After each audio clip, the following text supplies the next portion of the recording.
Hello and hi, welcome back. I'm Nancy No Friends. This is Nobody Asked Though, a channel where we dig through the nonsense of language and find red flags, sensitivities, indicators, perhaps to show us where to dig, so to speak, to get more information, perhaps find deception, guilty knowledge, things like that. So we're starting with Nicole Kessinger in the Chris Watts case. We're starting with her first interview, not interrogation, interview. And we are not that far through. So if you're just joining us now, you haven't missed too much. We are going really into detail. It is a very thorough analysis. So it is taking a while. Okay. So if you're really interested in finding out what she's actually saying when she's talking, not what she wants us to hear, then this is definitely the place for you. So I had some issues with equipment last week. I posted on the community page. I have managed to record today. I'm going to dive straight in. I have some notes on the last couple of videos. Now, there was a couple of things that were really bothering me in her language. Where is the... Of course, I don't have it. So the last things that she said, I'm just going to go grab my notebook. So it was when she says, but it wasn't anything out of the ordinary or anything that I think would scare me. And to this day, even after everything that I found out, I still look back at that and don't see any red lights. And that was bothering me. So we moved on and we started talking about her next block. We started her next block. I think he's an introvert, where she starts going on about how she thinks he's an introvert. But I do want to go back to those two lines and just touch on those because I think they're really important. Okay, it's not going to be case solving information, but I think this is where she starts she mentions later on throughout the interview reasons why and why not she thought Chris did what he did, whatever. I think this is where she's starting to really push her narratives. Okay, I think this is where she's rehearsed. She's started to rehearse the story. This becomes evident. And I'll explain why. And there's a couple of things that came out. I watched the last two videos over and over again for the last, I thought I was going to be without my equipment for maybe a week. It's been like 2 weeks. Okay. I just literally got it to this morning. After I went and bought another one yesterday because I ordered one. I just ordered a new one because I thought it's better to, if this happens again, have something that I can use instead while the other thing is getting fixed or replaced. So I don't have this gap. And I actually got the new one before I got the replacement for the old one, which was very frustrating because I could have just ordered a new one and had it in a few days. Anyway, so I've been watching those last two videos because I was trying to figure out why that was bothering me so much. What was bothering me about that? And it took about a week of listening to. I listened to them both every day. Well, not both of them every day, but every day I listened to one or both of them. And I just had to hear it again and again and then hear my analysis and think, okay, what am I missing in this? There's something that I'm missing. What is it?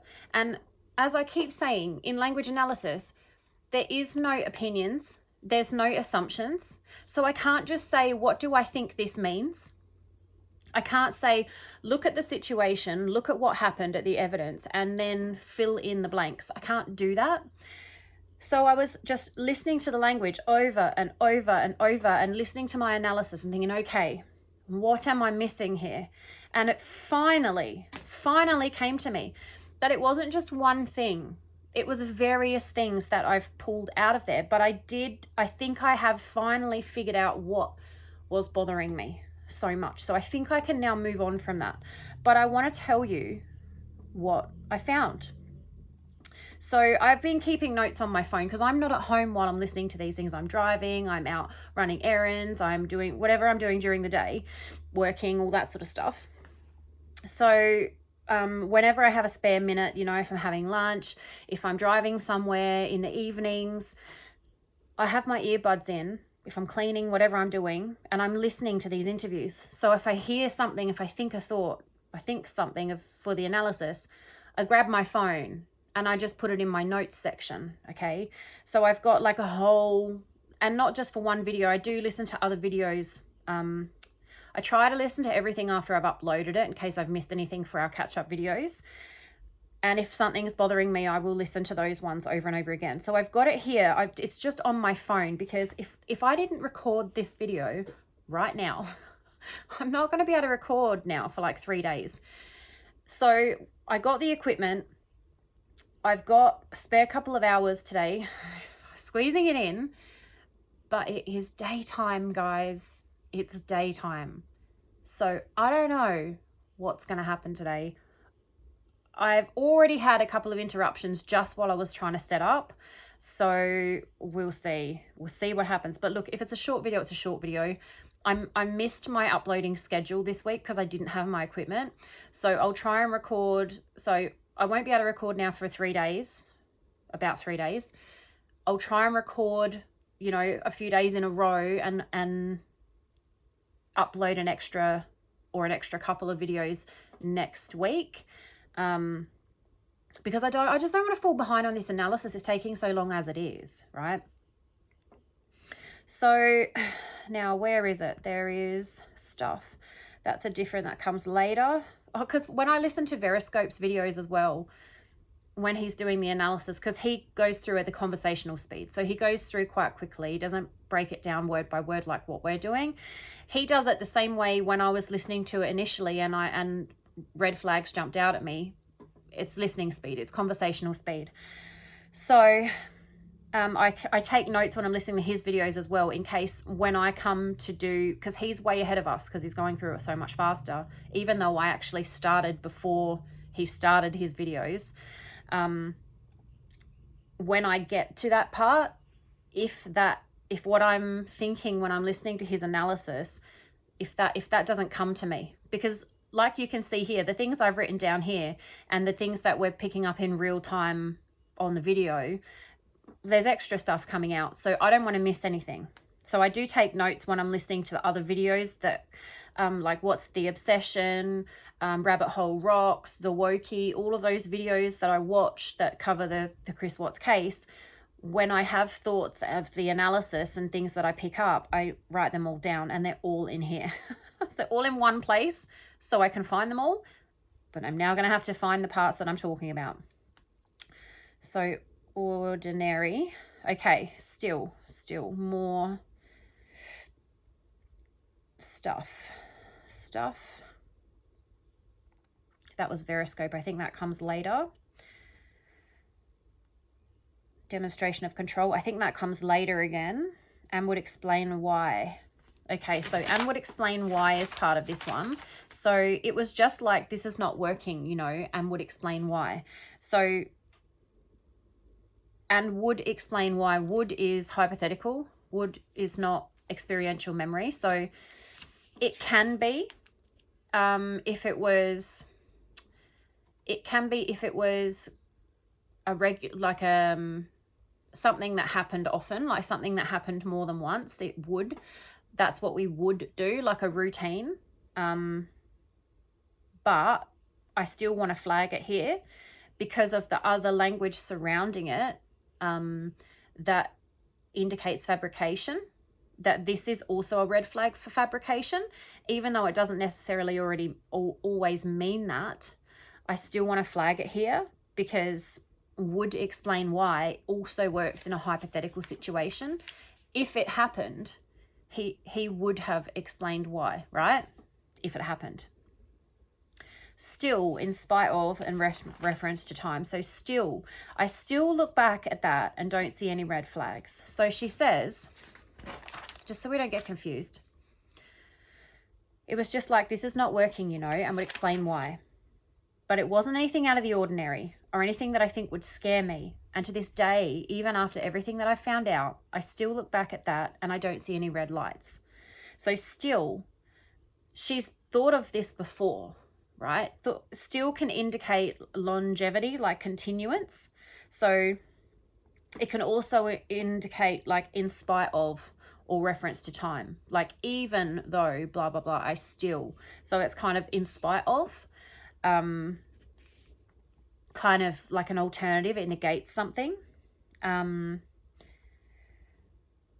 I think this could indicate here,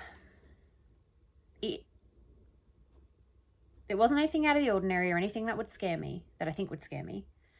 And to this day, even after everything that I've found out, I still look back at that and I don't see any red lights. So even and still, it's kind of, she's emphasizing, but it's also not the first time. Like she's thought of these things before. I think she's considered this before. Hypothetically, because allegedly, in my opinion, right? Everything that I say in these videos is all my opinion. It's all alleged and my opinion, okay? One could hypothetically say, for instance, that if somebody like Nicole, but anybody, went through this situation and this thing happened, what happened, the homicides, and somebody in this circumstance that experienced this circumstance was involved in one way or another, from minimal to maximum involvement. And then after this had happened, one could say that someone might sit there and think, oh dear, should I have not done this? This was a mistake. I could be in trouble here. And contemplate whether or not they should have actually done this, right? When it's done, after it's done, and the realization of the gravity of the situation and the criminal nature of the situation has sort of hit a little bit. Perhaps someone might sit there and go, oh, should I have done this? Should I have stopped? Was there a time when I should have? And so still could indicate that it's not the first time she's contemplated this. It's not the first time she's sit there and looked back and thought, I don't see any need to stop. I didn't see any need to stop. Looking back now, I wouldn't have changed anything. I wouldn't have stopped. I wouldn't have done it differently. Do you know what I'm saying? I write some absolute rubbish in here, and makes me laugh later reading it. Ordinary. So ordinary or out of the ordinary. So regardless of whether or not Nicole thought it was a big deal, she thinks it's a big deal to other people. Okay, so it wasn't anything out of the ordinary. So we went through this previously, where by her saying it wasn't out of the ordinary, she's saying it was ordinary. And by her saying it was ordinary, she's saying it wasn't ordinary. If that makes sense. So she's saying it was out of the ordinary, and we discussed whether or not when you heard me list the things that I would say would be ordinary, if you thought of an affair, and I asked you to write that down. Thank you to Gary, because he did. And that will be helpful moving forward, I think. And just a little bit of an experiment sort of research. And it's interesting if you guys are interested in that sort of thing, because a lot of the time when I'm explaining these things, I have people ask questions about why things indicate a certain thing. You know, the word that in a sentence is grammatically correct. So why is it distancing? Because it fits, it works, it's grammatically correct, it's a full sentence. About to have an interruption. Oh, it's a false alarm. So the word that is distancing, because if you remove that word, the sentence is still a full and complete sentence and works without it. So even though it's grammatically correct and it's full and complete, with it, it still is without it. Therefore, it's an extra word. Therefore, it's distancing. Okay, it's an unnecessary word and it's distancing.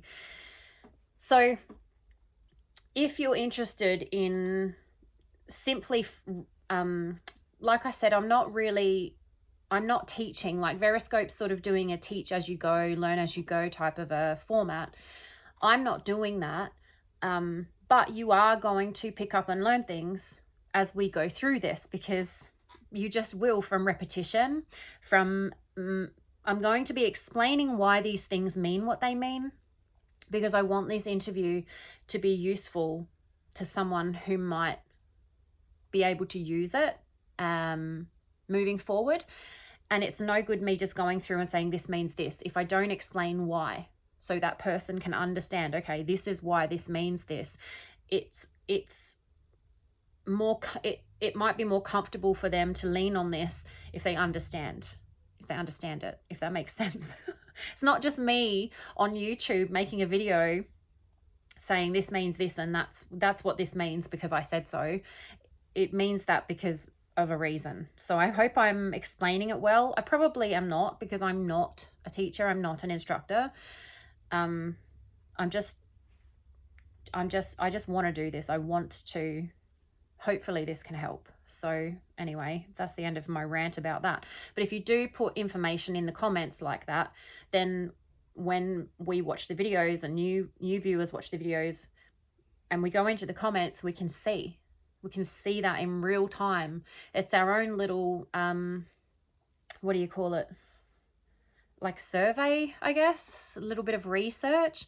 So, you know, how people just think, how people hear things, because liars lie with an intent for you to misunderstand them, right? They lie with the intent of you thinking something that's not true. Okay, that's the intention that they have. So when you hear things, if we write them down in the comments and say, well, this is the impression I got when I heard this, liars are counting on you filling in the blanks. They're counting on you using your own bias and life experience and all of those things, education, knowledge, you know, everything that you've experienced in your life, you've learned. Because we all have a subjective dictionary. When we hear certain things, we're going to think something that they mean, and it might not be what's intended. It might not be the truth, okay? And that liars count on that. So that's why objective language is objective language. There's no way to interpret it. It means what it means. Everything else is subjective. So when she says it wasn't anything out of the ordinary, she's saying it wasn't out of the ordinary and what she thinks is ordinary, but also with the intent, like also as an alternative. So she could be saying that as her own subjective dictionary. It wasn't anything out of the ordinary, right? When people speak, not specifically her right now, but if someone was to say this, there's two ways that they can want it to come across, okay? They can be intending it to mean whatever their subjective meaning is for ordinary. And like I said, that's what I asked you to answer in the comments. Was an affair one of the things you thought when you thought of ordinary things? Reasons for a split, because that's a subjective dictionary. If you didn't think of ordinary, right, for the affair, that's your subjective dictionary. Someone else might have thought ordinary reasons, yeah, an affair's ordinary. That's a normal, usual reason to break up. That's their subjective dictionary. It's different from person to person. I was wondering about Nicole, and then I asked if you thought if an affair was ordinary or not ordinary, right? If you could mention if you had experience with it or not. Because to someone who's had experience with it, maybe it's ordinary. To someone who's had experience with it, but it was particularly traumatic, perhaps it's not ordinary because it was extreme. It was particularly traumatic, and that's not usual. This sort of thing is how we find the meanings of language. This is how they know what language means from all of the research they've done on all of these things, right? And that's why context is important. That's why we have to take context into account. And that's why we can't make assumptions, because everyone's subjective dictionary is different, okay? So by her saying it wasn't out of the ordinary, she's allowing you to fill in the gaps of what is ordinary, therefore what is out of the ordinary. Yeah, what is ordinary and therefore what is out of the ordinary, okay?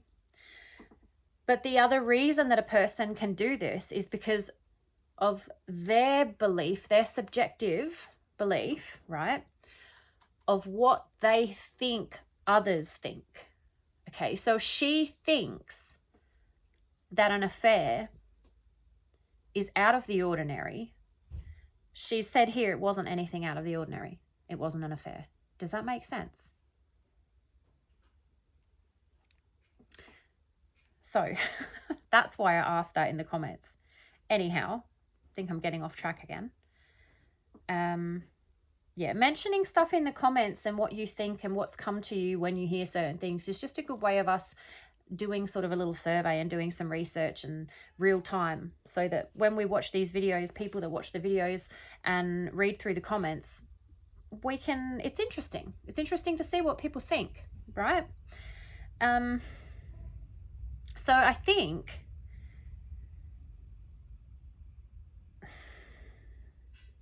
I know her parents split up, and I'm wondering if it was an amicable split or if it was particularly messy.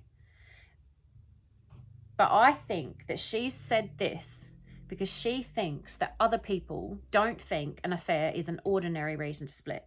And I think that's why she said it wasn't anything out of the ordinary, right? Because she's talking about him explaining why it wasn't working. It wasn't anything out of the ordinary. It wasn't because he met someone else. It wasn't because he, was having an affair and wanted to leave and be with his mistress.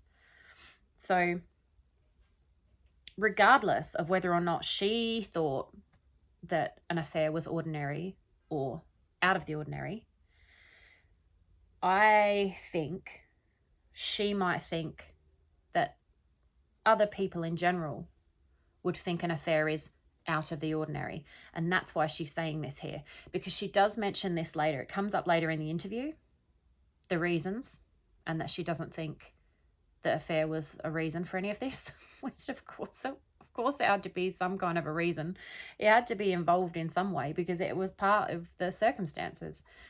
So, but that's what I think she's doing there, okay? And that's just because of the fabrication and the way she's trying to push the narrative. So I would allow for that possibility. It doesn't necessarily mean that, okay? I can't read her mind. I don't know what she thinks other people think. But just because of the way she's pushing a narrative, she's trying to steer people in a certain direction and come across a certain way. I think that she thinks to other people an affair is not ordinary. Maybe her friends and family weren't, oh my gosh, actually, I heard something yesterday. So maybe her friends and family, people around her, people in her life, she was aware, they made it clear, it came up in conversation. However, she was aware, she may have been aware that they didn't approve of an affair, right? It's not an okay thing. It's not a usual thing. It's unacceptable. It's not right. It's immoral. So that might be why she has an opinion, if she has an opinion, that other people think an affair is out of the ordinary. It's not a usual thing, regular, normal thing, okay?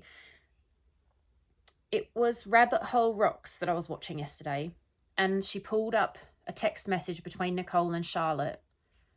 And I can't remember exactly. I was listening because I was driving, so I couldn't read the text message, but I think it was something to do with Charlotte being aware that the guy that Nicole was seeing, which was Chris, was married, and she wasn't okay with it, but she's like, I'm still going to keep seeing you, but I don't like it. I'm not approving of it, but I'm not going to stop being your friend over it, or something like that. Don't quote me on that, but I think that was the gist of it. That would back that up. Okay. Let me see. Right, next. Or anything that I think would scare me.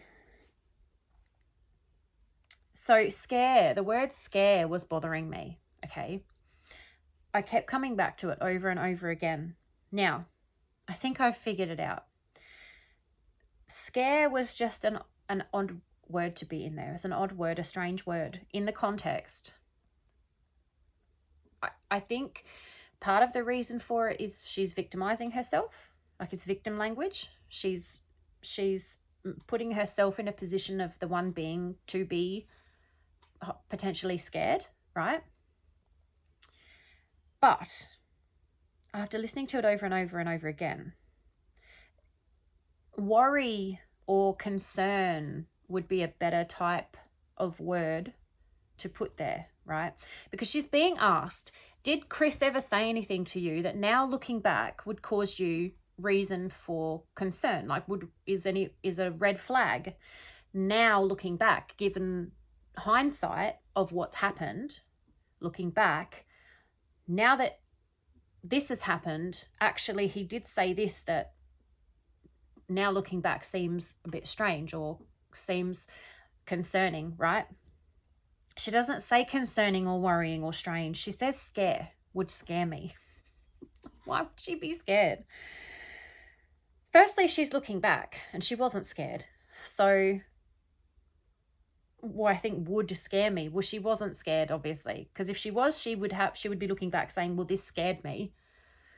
She's looking back saying nothing I think would scare me. She's fabricating because she's thinking I think would scare me, right? Because she's actually, it's really easy to understand what she's doing if you understand how the language works. So the brain knows what it knows, right? So when you look back on, right now, think back of an incident. It can be a happy incident. It can be a sad incident. It can be any single thing you want. You went to the shops yesterday, your interaction with the teller, did you speak to a family member on the phone? Just think of a memory, anything that's happened in the past just before right now, okay? Think about that incident. Now, pretend that Kevin is asking you that question, right? Now knowing what's happened, so after the incident's happened, now you've spoken to your person on the phone. Looking back at that conversation, is there anything that would raise any red flags for you? Okay. When you spoke to your mum or your brother or your cousin on the phone yesterday, or you put your groceries through and you were speaking to the service desk person or whatever, did they say anything to you that would cause you alarm, would raise any red flags to you? Think back on it, right? Now answer it to yourself out loud, whatever. Yes or no, okay? It wasn't anything out of the ordinary or anything that I think would scare me. It's not the way that you would answer that, because when you're looking back at something that happened to answer a question about it, it's either it did happen, it didn't happen, or you don't remember, right? There's only 3 ways to answer that. It did happen, it didn't happen, or I can't remember. I don't think so. I think if it happened, I would remember, but I don't remember, right? Yes, no, or I don't know. She's saying it wasn't anything I think would scare me. Because she's not looking back at what actually happened, because what actually happened was knowing that this was going on, right? Was knowing that he was having an affair and planning to leave his wife. Was knowing that they were talking about this, and however she was involved, she was involved. She can't say any of that because she's not supposed to know, right? So when she's looking back on these conversations that they did have these conversations, but they just didn't go the way she's saying, right?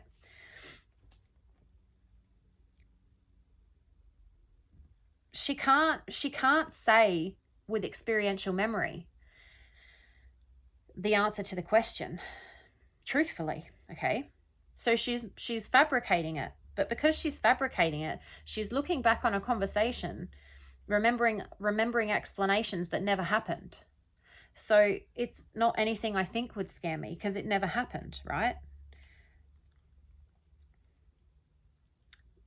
But scare, she should be saying, it's not anything I think would worry me. It's not anything I think would concern me. It's not anything I think would raise any red flags, which still wouldn't make sense, but they would be more suited to the context of the question and the circumstances that she's answering, right? Scare bothers me. It still bothers me. It should be a worry or concern, and should be nothing that would scare me or scared me, because it didn't exist. So it's anything, not anything that I think would scare me. Well, the more expected way to answer that would be, nothing scared me. Nothing that he said scared me, right? Nothing that he said worried me. I've got my Gus is staring at me through the window. Just looked up and her sweet little face is just like, so she's worded that wrong. Okay, that was what I came up with there. So the realization about scared has come later. It's days later. So I'm just going through my notes. I was going to write them out in an order, like a better order, so that it went with the order of what she was saying and going through like an analysis. But if I didn't record this right now, it wasn't going to happen. So I just pressed record and thought, oh, we'll just do it from the phone. So where are we? Scared. Right. Scared, the word scared at this point was still bothering me, okay? So I wrote that note. It should be worry or concern, not scared. It should be nothing that would scare me, not anything that I think would scare me, right? Nothing that scared me. Then I've left it, kept listening, because that word scared was still bothering me. Why has she said scared there? Aside from the victimhood, because yes, victimhood, putting herself in a position of being scared, right? Putting herself in the victim position in her play that she's written, remember? That's not it. Still bothering me, okay? Right, so then after everything that I found out, even after everything I've found out, rather than that he's done, this really jumped out at me when it jumped out, okay? Jumped out like it screamed at me, okay? Remember the context. I think it was Gary. Now, Gary, I've mentioned Peter Hyatt many times. As you know, he is my idol. I don't want to disrespect his family because I never knew him personally. I just did his training, okay, and had various interactions with him incidentally because of the training, which I totally fangirled over. The first email I got back from him where he marked one of my assignments, I just printed it out. I can't even tell you how much of an idol he was to me. Okay, this is how obsessed I am with statement analysis. This is what a nerd I am for statement analysis, okay? He was just amazing. Anyway. Oh, what was I saying? Oh my gosh, what was I saying?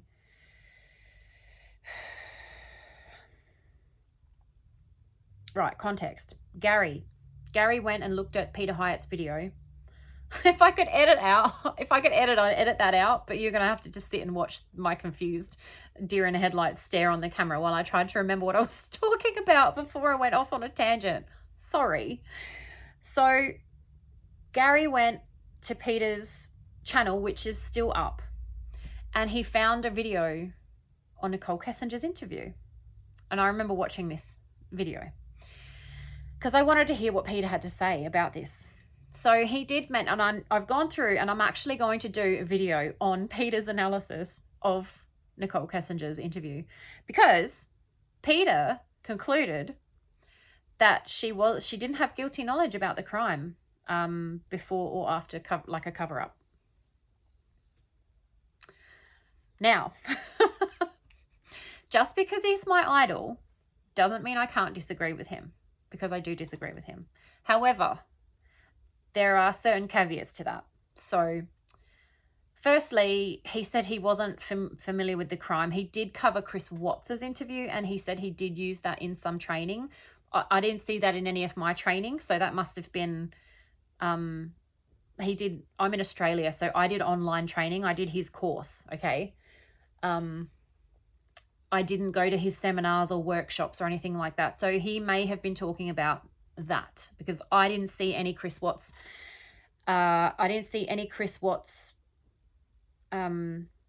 Content in my course. Okay, we didn't cover any of that.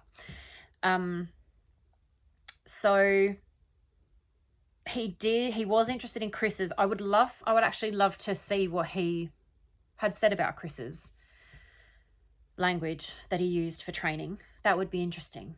But I haven't seen it. Now, he didn't seem that interested in Nikki. Now, he said that the authorities had cleared her and said she wasn't involved, which they hadn't. The DA did, right? We've all seen that interview or press conference or whatever it was, and interview on a certain podcast or whatever. And the authorities and the investigation actually never cleared her. They stopped the investigation because there was a confession. So Tammy Lee has said that. So that's the first thing. I'm not sure he was extremely familiar with the case, which you don't have to be to do statement analysis. Don't get me wrong. My point being, just her first interview is over 3 hours long. You can see how long this is taking as we're going through this. Basically, I'm doing an hour to 2 hours basically 2 times a week, I think. I'm recording more videos than that, but I'm trying to make sure I release at least 2 videos a week. Perhaps later we can pick up speed when I get a better routine going. I don't think he had that much time to spend on. Apparently people requested he looked at her language. It wasn't an interest of his. He wasn't doing it as like a paid analysis. It was for his blog. Now, I have tried to find his blog. I don't know that that's still active now that he's passed. His YouTube videos are all still up. But I can't find his blog. If anyone can find it and send it to me on my Instagram or my email that's listed in the YouTube details, my channel details, that would be amazing. He said he wasn't going to go through his analysis in the video. It was only a 12 or so minute video because it was a lengthy analysis, a lengthy interview, her interview. And it is. He went through his conclusions. He did explain a little bit about how he came to his conclusions, but he concluded that she had no guilty knowledge and no involvement before the fact or of a cover-up. I disagree with that. And I just think that he didn't have the time to dedicate to a thorough analysis. And if he had gone deeper into the analysis, I think he would have changed his mind. The thing with statement analysis is you always start with a presumption of truthfulness, of innocence, but truthfulness, right? That the person is telling you the truth. You believe what they tell you, and you believe that they're telling the truth until they talk you out of it, right? And they talk you out of it with their own language. And it's not an opinion. It's just the language and what it means. And even in a previous video, I was reading through notes that I'd written when I first went through the analysis. Then going through the analysis on video in real time and getting more out of it, I actually disagreed with myself. I said, you know what, from the analysis that we've done up till now in more detail and what's come out of the language, I don't believe that this is I wouldn't allow for this possibility anymore, because the language around it has changed my mind, right? And that's fine, because it's not my opinion, it's the language, okay? But everything I say in this video is my opinion. It's my analysis, right? It's my opinion. My analysis is my opinion, right? But it's not a personal opinion. It's an opinion of the language. So statement analysis is not admissible in court, right? It's not gonna, I can give my opinion on this. It doesn't mean anything. Anyone who's not judicially guilty is judicially innocent. My analysis doesn't change that, okay? So, but anyway, so I am going to do a video on Peter's analysis and just go through what he said. But I do believe that had he looked further into her language, he would have changed his opinion. He would have changed his opinion. When I was watching his interview with Richard D. Hall, who did the Madeleine McCann documentary and interviewed Peter, who analysed an interview with the McCanns. It was about a 2-hour interview he did with Peter, where they did an analysis on one of the McCann's interviews, I think. I think it was one interview they did. Even in that 2-hour analysis, that interview that he did with Richard, there was a possibility, and Richard had an opinion about this, so he mentioned it, and Peter said, I can't have an opinion on that because it's not in the language. He said, no, it's not in the language, right? Richard's opinion of what happened, a possibility, a theory, we might say. And then later in the language, Peter said, okay, now it's in the language. Your theory, what you mentioned before, sorry, I'm stuttering. I think I'm stressed. I'm trying to get this video done before I get interrupted so that I can upload it and post it. And then at least I've got one posted for this week. Otherwise, I'm not going to get video posted this week. So yeah, anyway, in that interview, he demonstrated you can change your own mind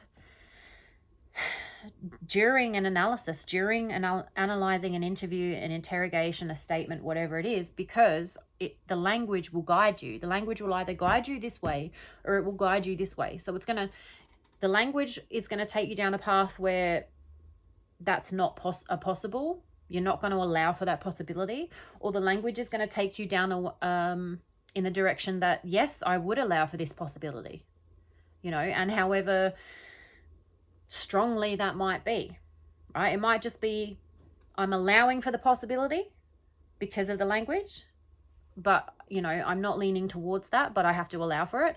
To all of the language is indicating that this is a likelihood, right? I'm allowing for this possibility, but there's all of this language here that's supporting it, right? So I just thought that was interesting. And Peter talks about the context, and there is a greater and a lesser context. And I think in this, he says there's a greater and a lesser context in this interview, but I think there might even be more to it than what he has explained. And I'll talk about that in a separate video. I'm not sure if I put it in the notes in here. He's saying that there's one context of what happened, and then there's one context of like the affair and the crime and everything. But then there's also the context of her sitting in an interview room speaking to the authorities because a crime has been committed, and she knows that it's about to go public, right? So that's sort of the two contexts. But I think that there's another context or a greater context. And that's the what word do I want to use? Devastating, horrific, incredibly sad crime that's happened because of the little girls and baby Nico and Shanann. It's not just that there was an affair and a crime and all of that. It's that these two little girls, and an unborn baby and this beautiful woman, they've been horrifically ended. And I think you need to allow for that in the context as well, and how that might affect a person and their language. And I don't see that here. So I don't know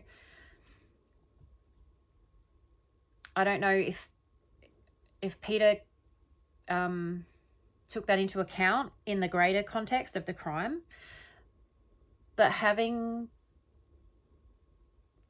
been so shortly after the incident had happened, this interview,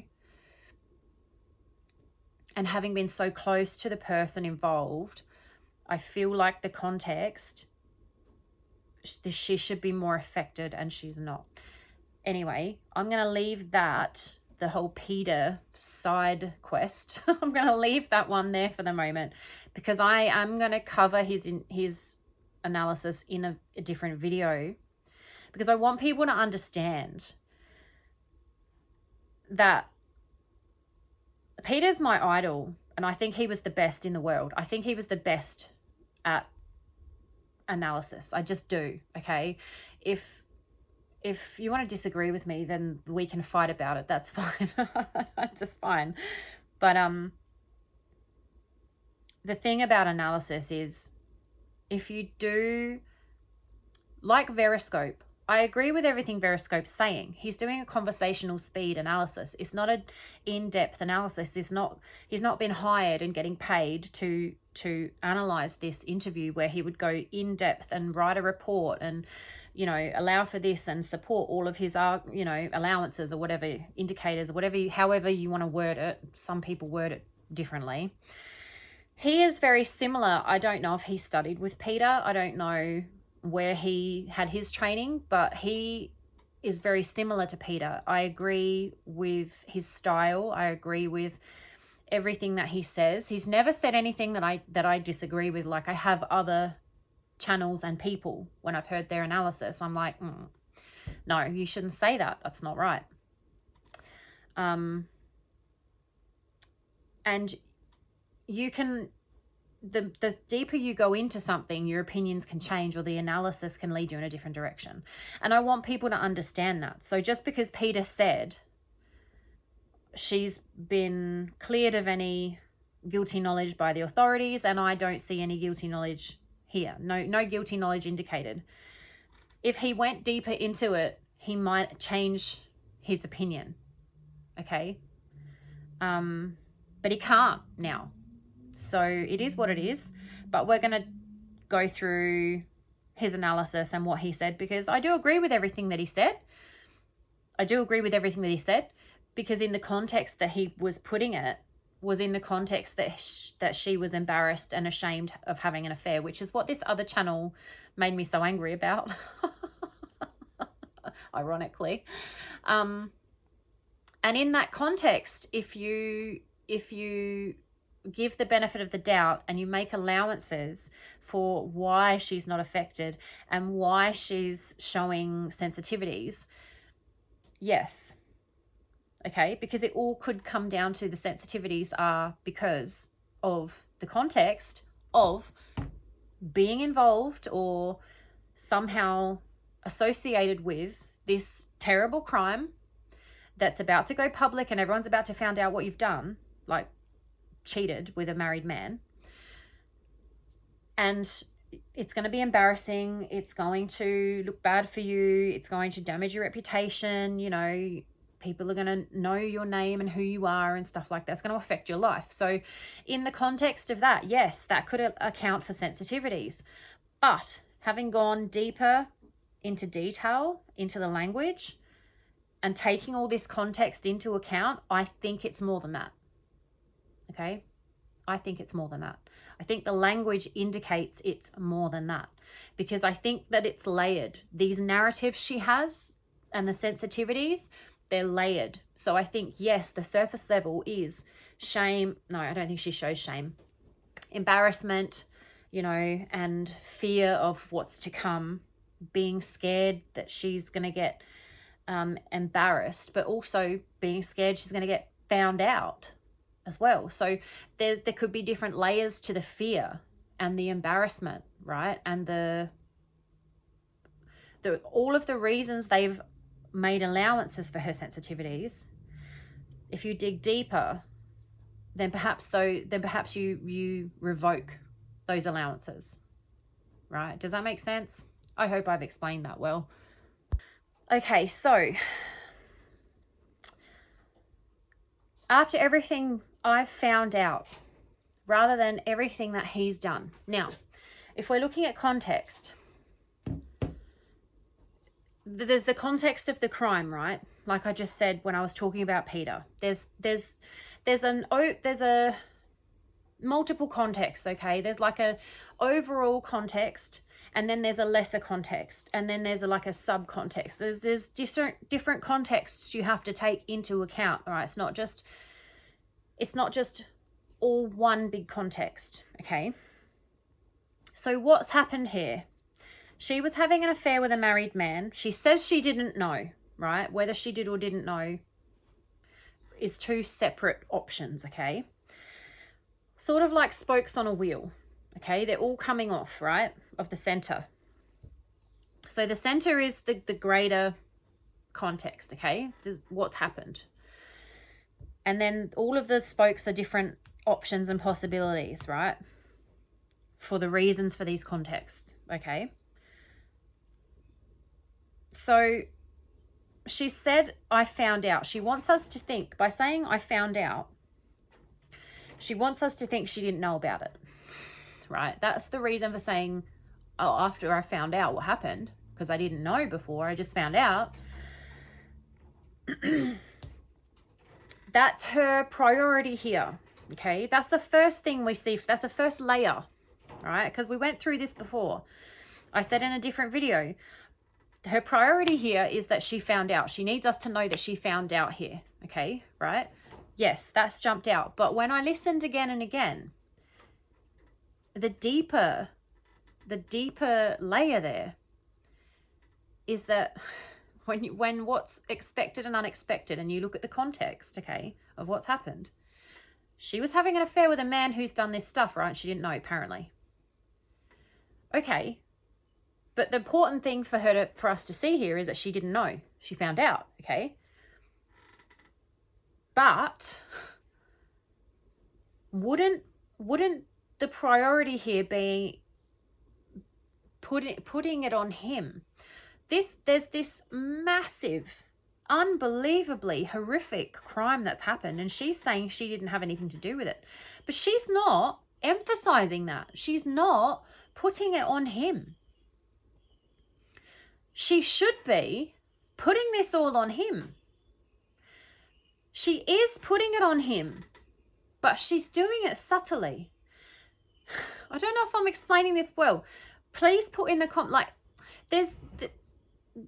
there's a lot of people that are watching the videos that aren't commenting, and that's totally fine. I often don't comment on videos, right? I only really comment on a few channels. I really don't comment on videos. It's not something that I do. So that's fine. If you just want to watch and don't comment, that's fine by me. The comments I am getting are extremely impressive, I have to say. I know that there's a fellow student of Peter's that watches and comments on my videos, which is just so lovely and so wonderful. I really love that we've met in this way and we can sort of remember him together and honor him, I guess. And then there's other people that have knowledge about details of the crime that aren't well documented or mainstream, you don't hear of. Daniel, I appreciate that. I want to hear and learn more about that. I really would like to. I'm not much of an investigator. I'm an analyst, but that is very interesting, and that could, once I've done the analysis, I would like to look at the overall conclusion and take that into account, and take some of this language into account in that context that she was being protected, right? Because we all knew that anyway. We knew something was going on. We knew something wasn't right. Why is her dad in there? Why is her dad in the interview with a grown woman who's over the age of 18, right? But she wasn't a suspect. Why wasn't she a suspect? She was involved with the perpetrator. She was involved with the man who confessed. He specifically said, I don't want her involved. Wouldn't that make you look at her straight away and investigate? The investigation was never completed. It wasn't carried out thoroughly and efficiently and properly. It wasn't completed. It's all of these things that aren't right. So yeah, it definitely looked like there was something up, and her being protected is not a reach. It's exactly what it looks like. So I've been very impressed with a lot of the comments that I get, and I love hearing people's opinions. And like I said, I've had comments where people have mentioned things and I've looked at it and thought about it and thought, yeah, you know what, that I have to allow for that possibility. And so we're going to do catch-up videos, and I'm going to include these comments and opinions that people have had, because I want to give you a shout out, because you've had a valid point. You've contributed something. I've really enjoyed our interactions. Okay. So,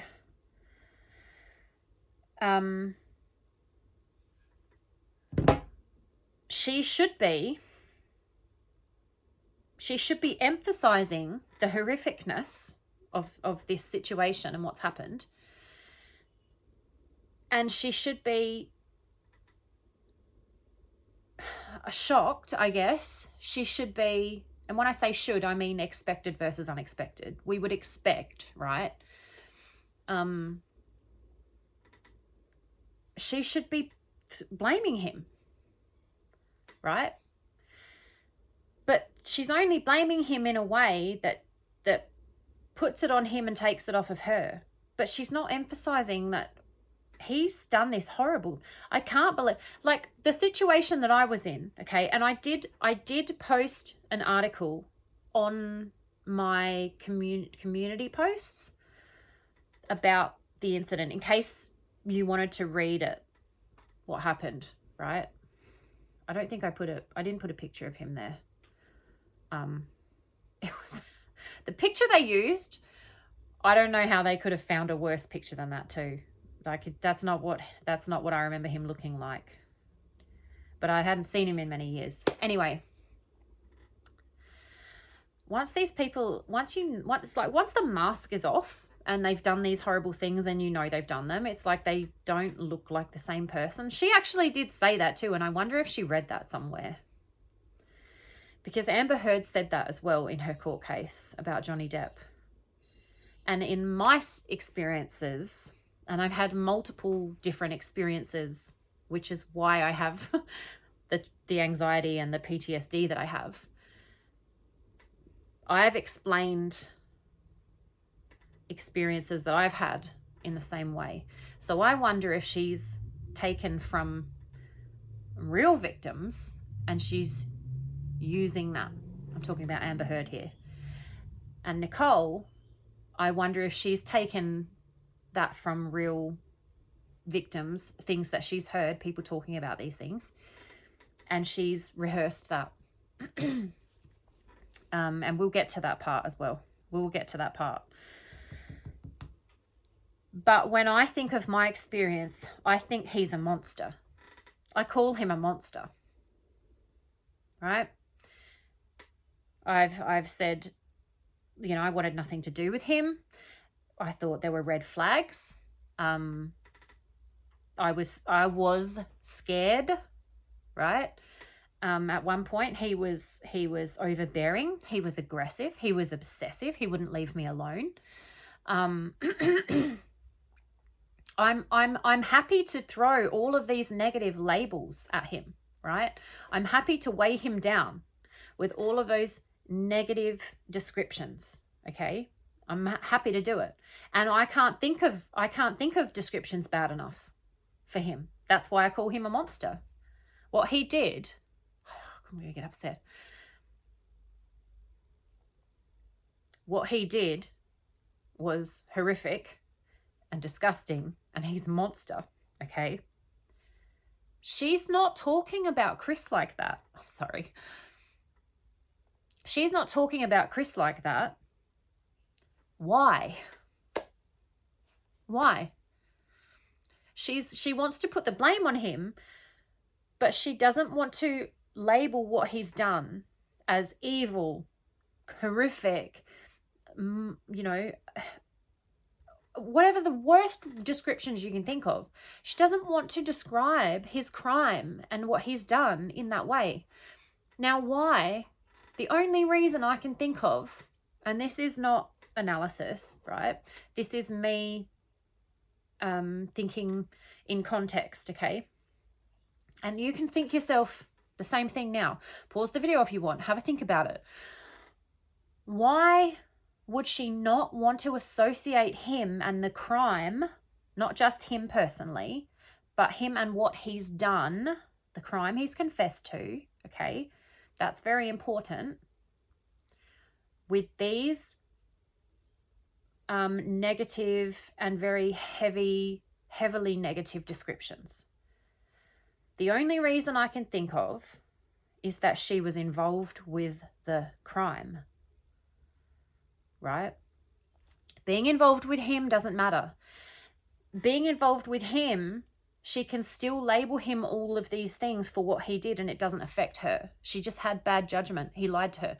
She was involved with a man that she didn't realize was capable of these things. She didn't know who he really was. She can separate herself from that. So it's not about him. It's about what he's done. Okay? It's very difficult for victims who have been involved with someone who's done something like this to process the fact they were involved with someone who's done something like this, okay? Because it causes all sorts of trust issues, you know, self-doubt. I can't trust my own judgment. How do I ever know anybody if I didn't realize this? You know, do I even know the person that's sleeping next to me? Stuff like that, right? And this is why they need therapy, and it takes a long time to deal with, right? She's not concerned with any of that. Because in the whole interview, in every interview I've heard, and maybe it'll change when we deep dive into the language, okay? Maybe I will change my opinion, right? Maybe the language will change my mind. I've never heard her say anything like that. How could I have not known he was capable of this? How could I have been involved with someone who could do something like this and I didn't know? How did I not know? Right? How could I be interested in this person who's capable of this? She's not said anything like that, not once. That's unexpected to me. Maybe it's because I've experienced something similar. But I would think that would be expected. To separate yourself from that person and what he's done. She's not doing that. And she's not saying anything that he's done is horrific or he's a monster. Nothing like this, right? I would think you would expect that. I would think you would expect that. After everything I've found out. So the priority for her here is not after everything that he's done, right? After everything that he's done, after everything that's happened, I look back and I don't see any red flags. I don't see any signs. It's not, the priority is misplaced here, if you know what I mean. Please put in the comments if you agree or disagree and reasons, you know, make an argument, whatever you like. She should want to put the blame on him here and take the opportunity to say what a horrific act this is and a monster. Only a monster could do anything like this. After everything that's happened, how could I have not seen this coming? There must have been signs. I don't see any, I can't, I look back and I don't see any signs. I can't think of any signs. How could there not have been any? You know, it's not the way it should be worded. It's not, it doesn't sound right. It's odd. The priority is making sure we know she didn't know. And she didn't see it coming. So not only did she not know it was going to happen, there was no reasons for her to know it was going to happen. There was no indicators. There was no clues. She was completely clueless. She had no idea. That's her priority there. It's odd. It's too much.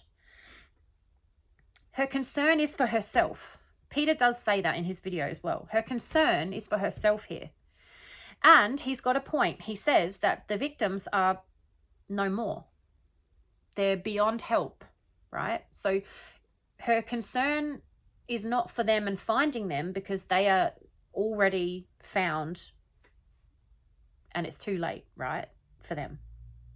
They can't be saved. So not having concern for them is contextual. But I disagree to the point, or to the extent, that there should be concern for what happened to them. Maybe not to save them, to look for them, to find them might not be the concern, right, for them.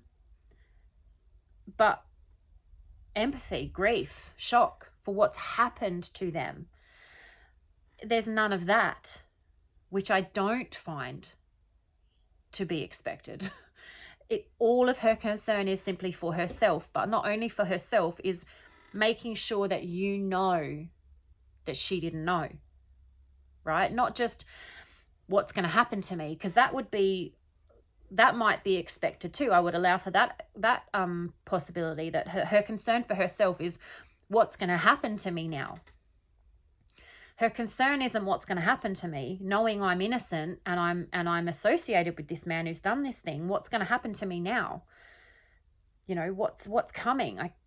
I'm worried about the circumstances and moving forward, but I'm innocent.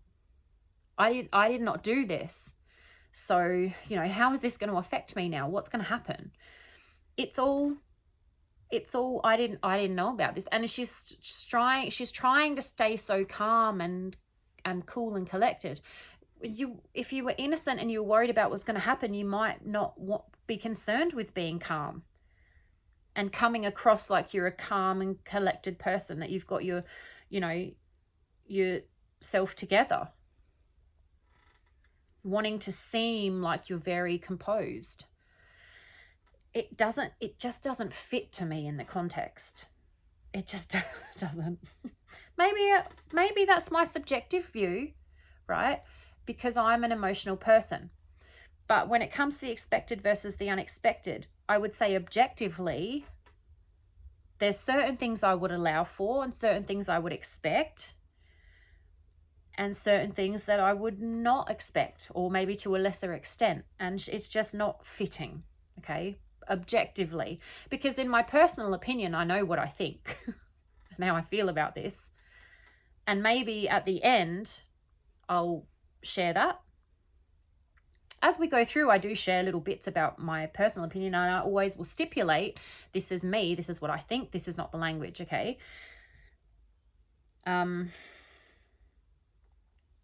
She should want to put the blame on him there comfortably. She should comfortably be able to put the blame on him there, but it's herself that she's concerned with. Her priority is her not knowing, not what's happened, right? And that's where I think it doesn't fit. Her priority is wrong here, because yes, a priority would be, I didn't know that this was going to happen, but it's the way she's trying to explain and prove she didn't know what happened. It's just say, I didn't know, I had nothing to do with this. We're going to cover Amber Fry's interviews, because I think that's going to show the expected versus the unexpected, the contrast. And I think that will be really interesting. We might even do that after we finish Nicole's first interview. We'll look at Amber Fry's interview, and then we'll go on to Nicole's second interview, because we've got 2 years before this case is going to be possibly looked into further or investigated. So that was another point that stood out to me. She should comfortably be able to put the blame on him, and she doesn't.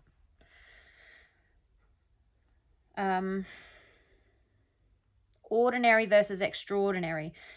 If you mentioned the affair as ordinary or not, was it amicable or particularly traumatic?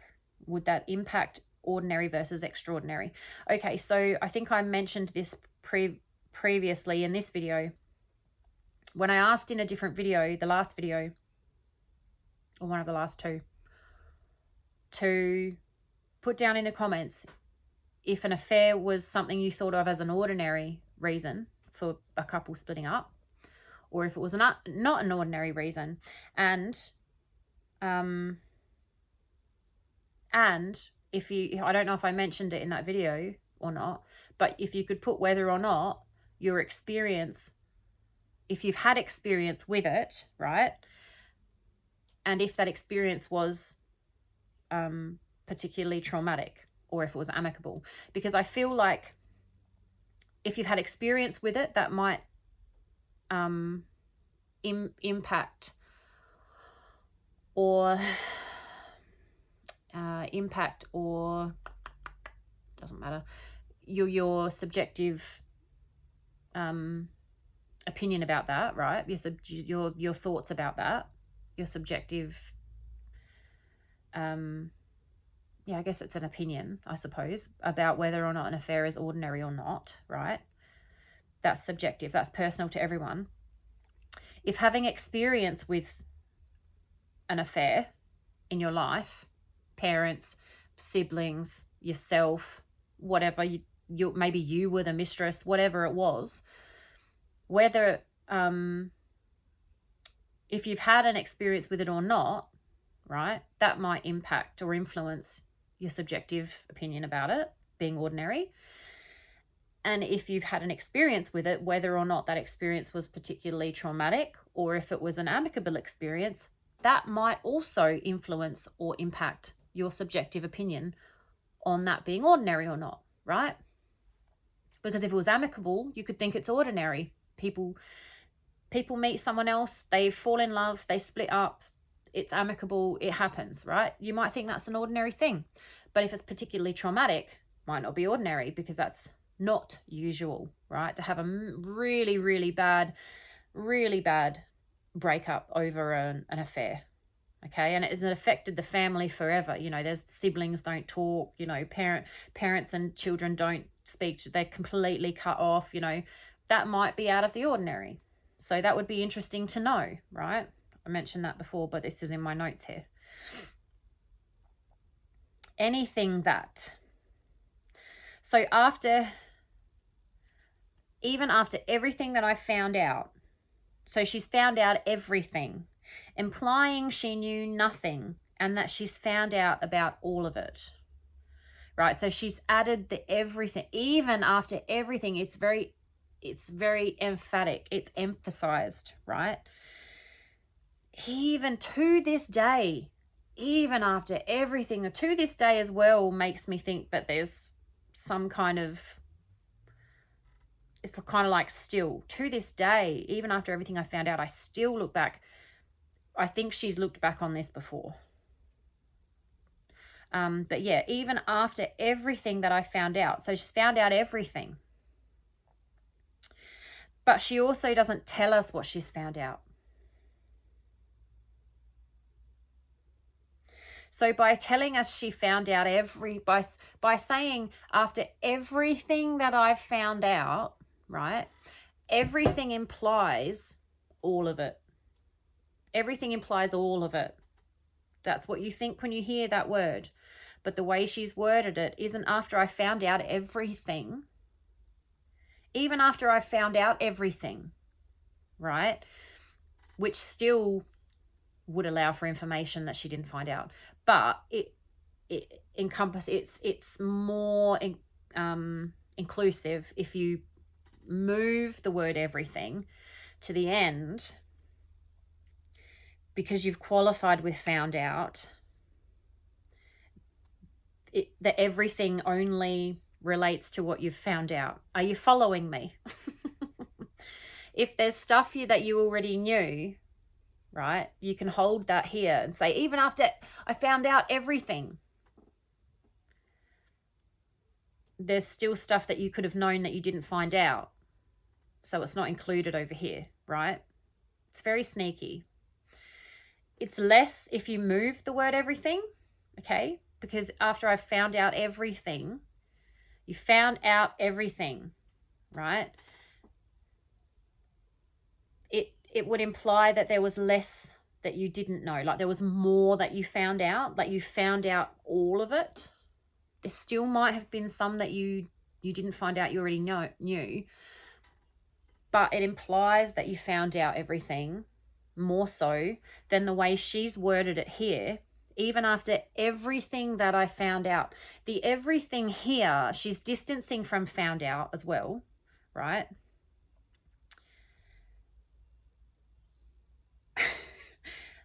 She's only referring to the stuff she's found out here.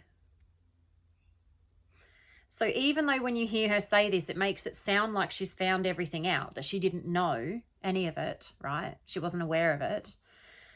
But the way she's worded it, even after everything that I've found out, that everything's only referring to what she's found out. So there could be a whole bunch of stuff that she already knew. She's just not mentioning it, right? And by saying after everything that I've found out, it's the same thing as, you know, and would explain why. She's telling us he's explaining why, but she's not explaining why. She's not telling us what the why that he explained, what that was, right? She's just telling us he explained why. We don't know. We don't get to find out why, right? She's doing the same thing here. Even after everything I found out. She doesn't say, even after I found out that he was planning all of this, and he did. She doesn't say what she found out, because the brain knows what it knows. I'm going to say it again. It's very difficult to tell an outright lie. It causes the brain a lot of stress. We don't want to lie blatantly outright like that, okay? So this allows her to imply that she's found everything out and that she didn't know without saying it. Because she said here, to this day, even after everything that I found out, she doesn't say what she found out. She's actually not saying anything that she found out. She's not saying any of it. I don't believe she did find this all out. I think she already knew. And I think that that's represented in the language. It's indicated in the language with the distancing, with the emphasizing, with the lack of detail. She's not committed because it's distancing. It lacks confidence. It lacks commitment. It lacks and to this day, even after it's persuasive, it's trying too hard, right? Persuasion has a need to persuade. The distancing that I've found out is right at the end of the sentence. It's like she needs all this distancing. She has to work herself up to the lie part, right? That's the most stressful part that I've found out, because she didn't find out because she already knew. So that's the most stressful part of this sentence. And she distances, and to this day, even after everything that, she even adds the that in there because that's not necessary. Even after everything I've found out, that is another extra word, and double extra word because it works without it, right? So she's distant. She's pushing that so far away from her. She's giving herself sort of time to work up for it, and I don't know a better way to explain it, right? So I don't believe that she found out at all because of all of these indicators and sensitivities. But the fact that she words it like this makes her able to say it, right? Because she's not saying, I didn't know he was planning this. She wants it to sound like that's what she's saying. That's what she wants us to think. That's what she wants us to assume from what she's saying. But that's not what she's saying. And she's not telling us what she found out either. So she's not saying that she found out about all of this and that he planned it and that she didn't know. She's not saying any of that. She's not actually saying she found out about this, okay? She's saying the words, I found out, but she's not actually telling us that she found out about this. She's not telling us what she found out at all.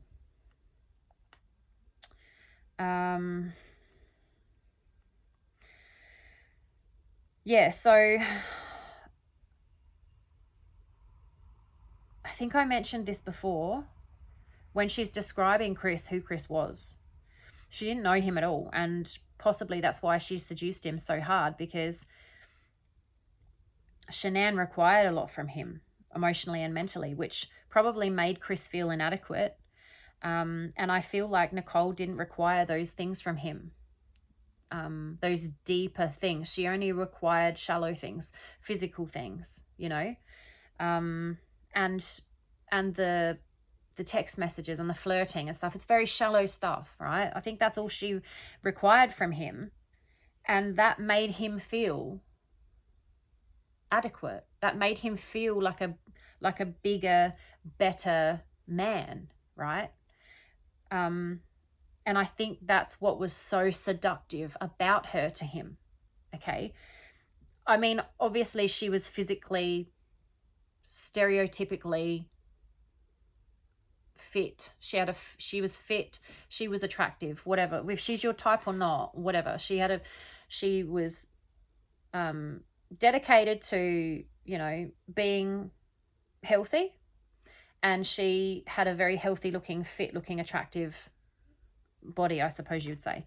So, you know, there was that. He was obviously physically attracted to her, but in terms of emotionally and mentally, I think that their connection was very shallow. She only required very shallow, minimal things from him. And because he was able to provide those things to her so well, and so easily, and they were received so well, it made him feel good. You know, it made him feel like a better man. It made him feel adequate. It made him feel appreciated and valued. And even though it was all so surface level and so shallow, right?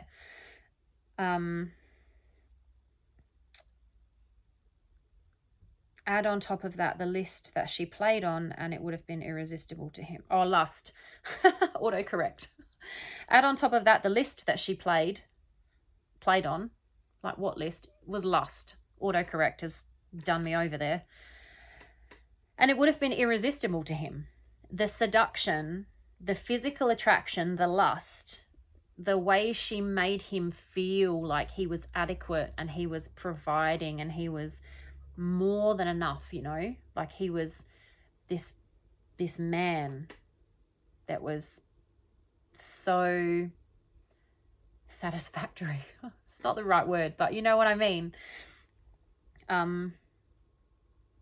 Because Shanann was a very deep person. She was very driven. She was very intellectual. She seemed very bright. She seemed very smart. She seemed ambitious.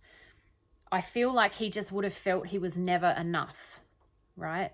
Because she always wanted more from him. And it wasn't because he wasn't enough. It was because she always wanted more from herself. She always wanted more from life. I don't know her, okay? This is the way that I feel about, from what I do know of her, from the documentaries and the information. That's the kind of a person I think she was. She was ambitious. She wanted to succeed. I think she got satisfied from achieving things, right?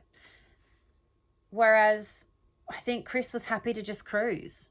And I think it's the same from Nicole, because Nicole had a great job, apparently, right? She had a great job. She was very smart. Apparently, her position with geology or whatever it was that she did was a very, very good job, very good position. And, you know, it's not just something that you can just get the job in. She studied. She was good at it. She's very qualified. She's very skilled, apparently. But when she's talking about her life and Shanann and Chris in the interview, she's talking about my apartment. You know, it was her apartment. I'm pretty sure she refers to it as an apartment, my place. Shanann had already built one house, and this was her second house they'd built, right? Sure, she'd had money problems, financial problems, but people that always strive for more, they do have setbacks. Because when you're always trying to get better, sometimes, you know, you have setbacks and you've got to regroup and then start again. Try harder, try again, right? If you're happy to just be simple and cruise along and never try for any better, then you're obviously not going to fail as much if you don't try as much, are you?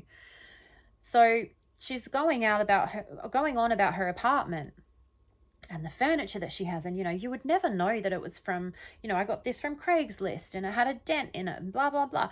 It's like, okay, but you never clearly strived for as much. You weren't as driven, you weren't as goal oriented as Shanann was, because Shanann was always striving for more. She was always striving to do better. But you just seemed happy. Like, it's like she didn't expect as much just in general in life as Shanann did, even from herself, right? Because Shanann expected a lot from herself. She wanted stuff. She didn't expect Chris to provide it. She went out and she went out and got what she wanted. So I just feel like that probably had a lot to do with why he actually went for Nikki in the first place. It was because she just didn't require as much from him, and it made him feel like a bigger man. I think it made him feel more adequate, right? I think Shanann expected more of him because she was always striving to be better and do better, and she wanted that for him, right, as well, not of him. And I don't think he understood the difference, okay? And I don't think Nicole understands the difference either, by the way. She wanted more for him, not of him, right? But to get more for him, she required more of him. But I just don't think he saw the bigger picture of it, and that it was, she wanted to build something together, not she was always pushing him, for what she could get. I don't think that's how it was, but I don't know if he could understand that. And I think it made him feel small. Instead of driven and supported, it made him feel small and inadequate and not enough. And I think when Nikki came along, she made him feel adequate and enough, because she didn't require as much of him, because she didn't want as much for him. I just think that was the difference between Nicole and Shanann. That's my personal opinion. That's not in the language. Still to this day, even after everything I've found out, so she slipped there, still to this day, from then till now, I still look back and don't see any red lights. So she knew all along. So like I said before, still and to this day implies prior thought, implies prior time, right? She knew from then till now. That's why she adds, even after everything I found out, because she realized, I think, that she slipped, that she's known all along, or she's trying to emphasize that she didn't know all along, because she did know all along, right? Because the brain knows what it knows. She wouldn't be trying to push so hard she didn't know if she wasn't thinking, I know, I need them to think I don't know, right? It wouldn't be her priority, because it would just come out like that. It wouldn't need to be emphasized and repeated and pushed, okay? This whole section is such nonsense because she's duck feet. If you're new here, ducks glide across the top of the water, so calm and serene, but if you pan down under the water, their feet are going nuts. It's chaos down there, right? So her brain, she's duck feet. Her brain is duck feet. She's panicking the whole time because she knew the whole time, and she has to talk and describe everything from the perspective of not knowing the whole time. But she knows she knew. So this is really stressful to navigate, because every memory she's having, everything she's looking back on from her knowing what she knows. But she's trying to tell the story from the perspective she didn't know. So she literally can't use, like, everything she looks back on and memory she has, she knew about what she's trying to pretend she didn't know about. So she's having to fabricate it, right? So it's very stressful to navigate this. I think that's why we see the possible indicators of rehearsal here, because I think she had to plan and practice what she would say because she didn't know, okay? So because she can't look back on things until from memory, from experiential memory, because she did know, and she's trying to tell a story from the perspective that she didn't know. So she's having to fabricate it all. So she would have had to have made up some kind of a story, right? She would have had to have prepared something and probably rehearsed something, whether it was a general story that she rehearsed and certain phrases or things she was going to say about certain things. Like, he never spoke ill of his family. Well, she screwed that up, right? I never saw any red flags, but she said red lights. I think she rehearsed certain things that she was going to plan to say. She prepared to say. And then at the time, under stress, when her brain is duck feet and she's panicking, it just didn't come out right. This comes out later too, but worse, where she actually says, no, and goes back and repeats the story the right way because she rehearsed that. She rehearsed a story and then she realized she'd mucked up the delivery and she had to stop and go back and then retell it. And that's what the behavior panel talk about a lot. When people prepare a story, when you rehearse something and you practice something, you practice it from chronological order, like start to finish. So when you start getting asked questions that are all over the place, you can't remember your story because you need to remember it in a certain order. So I think that's why she had to stop and go back and start again. But that comes later. That's just my opinion.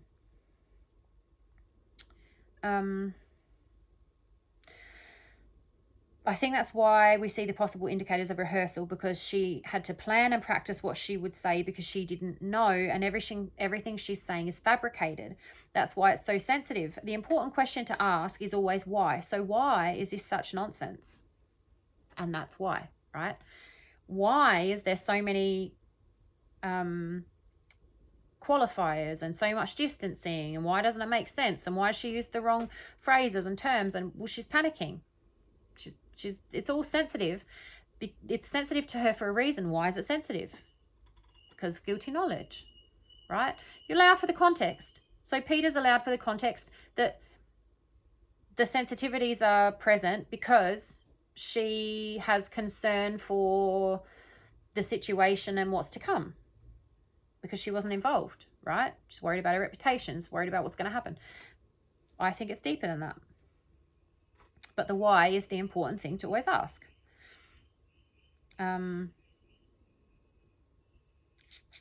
Think is uncertainty. Looking is seeing. So anything I think would scare me, right? It's uncertainty. Looking back. Looking is seeing. Looking is doing. Looking is certain. You're looking at something, right? That's certain. It's known. Thinking is uncertain. It's unknown, right? Anything I think would scare me. She's not looking back. Even when I look back. Looking back, it's nothing that would scare me. No, looking back, it's nothing I think would scare me. Doesn't make sense. If it happened, it either scared you or it didn't scare you, right? And now knowing what you know, looking back, it either scares you or doesn't scare you, thinking about it now. Looking back, he said this and that, well, it didn't scare me then, but now knowing what I know, that really scares me. That's terrifying that he said that. Now knowing what I know now. Does that make sense? So yeah, when anyone says they look back or they think back, so looking back is known and certainty. Thinking back is uncertainty, right? A perfect reason to not remember is the trauma of what happened, but she never once says that. Yeah, so she's got a perfect reason to not remember what happened, right? The trauma of what happened.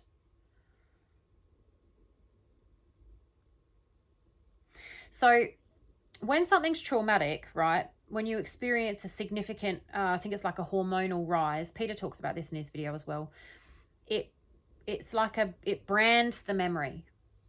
It's like a stamping of the memory, like this is important to remember. It stands out. You remember it. There's things that happened to me that I experienced, and I remember them vividly, like I'm standing there. Note how I said like I'm standing there, because I'm not actually standing there, but it's in present tense because I'm reliving it. And I'm standing there in the past, not here. Did you know? That's just a nice way to point out how language works. Past and present tense and stuff. So I remember certain things vividly, like I'm standing there, right? Like I'm standing there back in the past, there, right now, standing right now, there in the past, like they're happening right now. See how it's past and present, but it makes sense?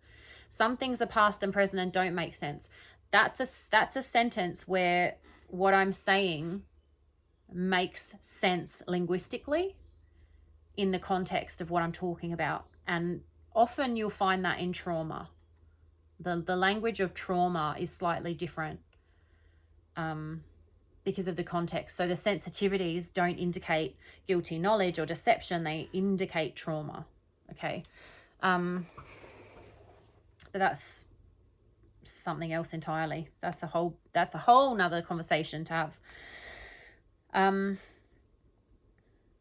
But then insignificant things that happened that I don't remember vividly, that weren't the bad parts, like the bad things, the danger, where your brain goes, I need to remember this because if this ever happens again, this is dangerous. I need to remember this, right? To recognize it if it ever happens again, okay? That's one of the strongest functions of memory in the brain is danger. That's why we remember negative emotions, like negative memories, more so than positive ones often, because the negative ones are for survival. Negative emotions indicate danger, right? Danger to us. And it's important for survival from back in, when we first started walking the earth, not so much now. Now it's just called stress and anxiety and PTSD. To protect us and for our survival, to recognize danger, okay? So the brain, it imprints on the brain. And that's why people remember certain things vividly, okay? Traumatic things. Other things that are less significant often aren't remembered in the same way. They're not remembered vividly. The brain doesn't imprint them, right? So she has a perfect reason not to remember stuff, and yet she's not saying it. It's like she thinks she needs a reason to not remember, because she does remember, she doesn't want to say. She could just say, I don't remember. I don't remember, right? It's a perfect reason. It's a perfectly acceptable answer to a question. As Chase Hughes says, I don't remember is a perfectly acceptable answer to a question. If you don't remember, right? She doesn't say that. She could say, I don't remember here. But she doesn't. She's too busy convincing and pretending and fabricating and persuading. It's so theatrical. She never says the expected, I can't believe this has happened. I still can't believe this has happened. This doesn't feel real, like sort of all the expected things that you would say in a situations like this, that you would think someone would say.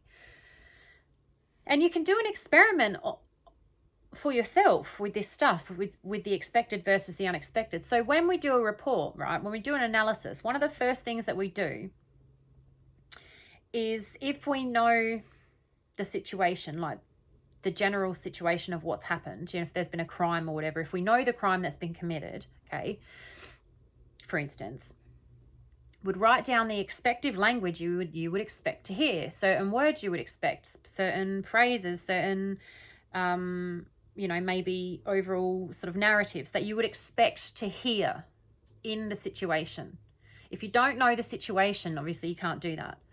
And then once you've read through the statement, one of the parts of the analysis is that you would go through and then you would pick out all of the unexpected things. And you would check through the statement to see if you see the expected language, right?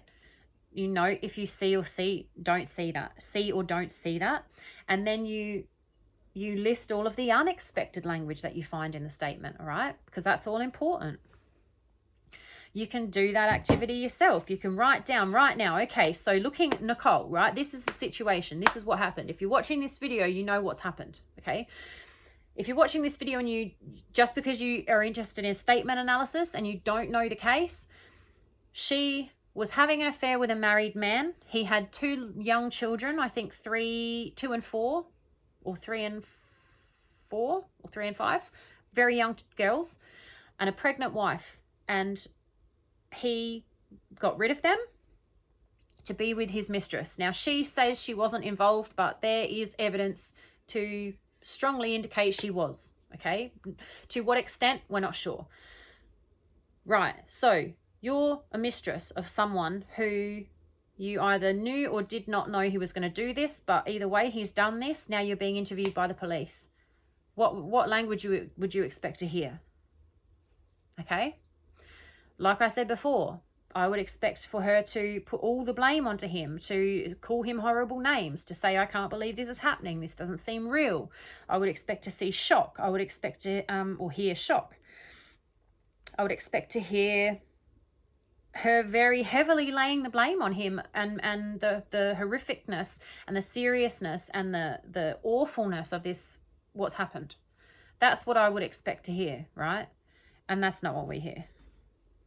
That's not what we hear. We hear her concerned for herself and to try and convince us that she didn't know this was going to happen. And she doesn't even put any, she puts blame on him, but it's very mild. She doesn't say how horrific it was or what a monster he is or anything like that. I don't hear this expected language I expect to hear here in this circumstances. I look back and I don't see any red flags. Okay, yeah, here. The I pronoun was repeated. Now, I remember pointing this out in the video, and I thought on it for a moment and I moved on. Someone else had second thoughts, right? She repeated the I pronoun. I still look back at that and I don't see any red flags, right? She's repeated the I there. It's unnecessary because she could say, I still look back at that and don't see any red flags. The I is unnecessary. She's repeated the I there. That means it's important. Now, after thinking on it and listening to this over and over again, not being able to figure out why this is bothering me so much, I finally realized she didn't have any doubts moving forward with this plan, but somebody did. Now, I've said in here, Chris, I have to be, that's an assumption because I know the case, right? So you have to be careful with analysis because, like I said, we don't have opinions, we don't have assumptions in analysis. Now, I've said Chris had second thoughts when I wrote this note. Chris had doubts. Chris wanted to stop at some point, or mentioned that he wanted to stop, or she became aware or had the thought that he wanted to stop. But it's not in the language that it's Chris. Not that I've seen. Maybe if I went deeper into it, went over it again, maybe it'll come out later. I don't know. But I still look back at that and I don't see any red lights. Means she is emphasizing she didn't, and there's an alternative that someone else did. Doesn't necessarily mean it's Chris. I would of course allow for the possibility it was Chris because they were having an affair and he's the one that ultimately, it was his family that got ended, right? But I would have to allow that somebody had second thoughts, okay? It wasn't her. Might not have been Chris, okay? The language doesn't say it was Chris. The language says somebody else had second thoughts because she still looks back at that and she doesn't see any red lights. She's repeated the I there because somebody else did, right? Somebody else did have second thoughts. Somebody else did have doubts. Somebody else may have wanted to stop, right?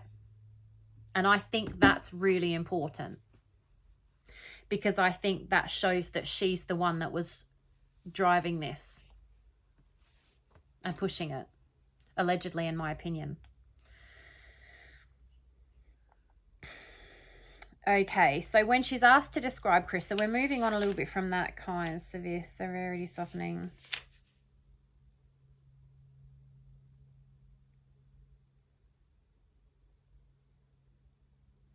I don't think I wrote down the part about being scared that I had the realization about, because I was driving at the time. Oh my gosh. Listen, from memory, I think she's used the word scared because of victimhood as well, but she wasn't scared of him. She wasn't scared of him. She knew what he was capable of. She knew this was going to happen. She wasn't scared of him at any point, all right? And I think that's huge, because given of what he's done, right, what he's done on his own, and she wasn't scared of him. Now, I wasn't scared of the person I was involved with at the time. At the start, when I stopped, there were some red flags. It was just like overbearing, bit obsessive, like couldn't take no for an answer, just too pushing, too much. He was too much. He was too full on. And I just thought it was a red flag, and I just wasn't interested in it, not the nonsense. And I'm like, no, I'm not doing this. I'm not playing this game, right? I'm out. Then I started to get scared because then he didn't stop, and he continued, and it got worse, and he became obsessive, and he became, sort of stalkerish, and he would, I know where you live, I'm coming to your house, like, and I'm, parking my car down the street around the corner, so he thinks I'm not home or not living there, and telling my mum not to open the door. And, it was just, I became scared of him, but I still never thought he was capable of what he ultimately ended up doing. I just thought he was, maybe had anger issues, and he was obsessive, and but she wasn't scared of him at any point. She wasn't scared of him at any point. She's used the word scare there, and it's unnecessary. It doesn't fit, right? So yeah, she wasn't scared of him ever. What does that say about her? When she's asked to describe Chris, she begins to describe her opinions in detail like she knew him so well, but it doesn't fit, right? Firstly, she's asked what he's like. She starts talking about herself, what she thinks he is, right? But she's mentioning, I think this and I think that, not he was this and he was that. It's all I, okay? So it's sort of describing him, but she's talking about herself. She should, or what would be expected given the context, right, say she had no idea what he was, okay? In hindsight, now looking back, but that he seemed, and describe and explain how he seemed, because given what he's done, and if she didn't know he was planning it and was capable of it, as she alleges, you wouldn't know. You wouldn't be able to look back and go, he was this and he was that, because you didn't know who he was. Because now, given hindsight, he was capable of, you had no idea who he was because you didn't know he was capable of this. So in hindsight, he seemed quiet. He seemed, he was funny. He you'd describe him, but it wouldn't be he was this and he was that. It would be he seemed this way because of what he's ultimately done. He was quiet. He seemed kind. He seemed understanding. Obviously not because of what he's ultimately done and capable of. But, he seemed this and he seemed that. You would explain and describe what he was like, but it wouldn't be, you would have to take into account what you now know,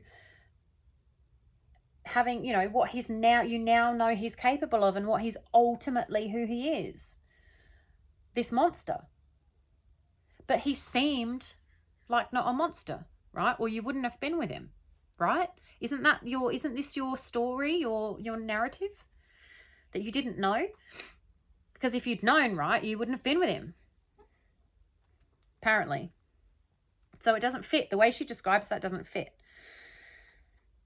Given what he's done, she obviously clearly guesses she had no idea who he was. She never thought he was capable of what he did. Therefore, any description that she had should or would be tainted with this realization, or painted with the brush of realization of what he actually was and did. But she didn't think he was capable of that. He seemed like this. I thought he was this. He was quiet. He was this, blah, blah, blah. But obviously not, right? You wouldn't be like, yeah, he's an introvert, blah, blah, blah. You'd be like, well, he was quiet. He was funny. I didn't know he was this. It would be that kind of a push-pull description. It wouldn't be, yeah, you know what, I would class him as an introvert, blah, blah, blah, blah. Okay. You weirdo. That is so weird to explain, to sit there like, if you remember the context, if you remember why she's there and what he's done, for her to sit there and describe him as an introvert and like a 4 on the introvert. What? What? Oh my gosh. I don't think she understands how she sounds. I don't think she does, because when you actually look at it, when you look at it in all the context of everything, she looks like a psychopath. The way she's describing stuff is bonkers. It's crazy.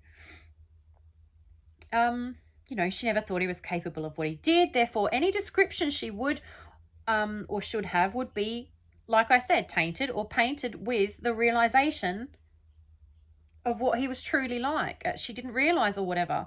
She should be saying she had no idea who he was, but described the way he seemed, as I said before.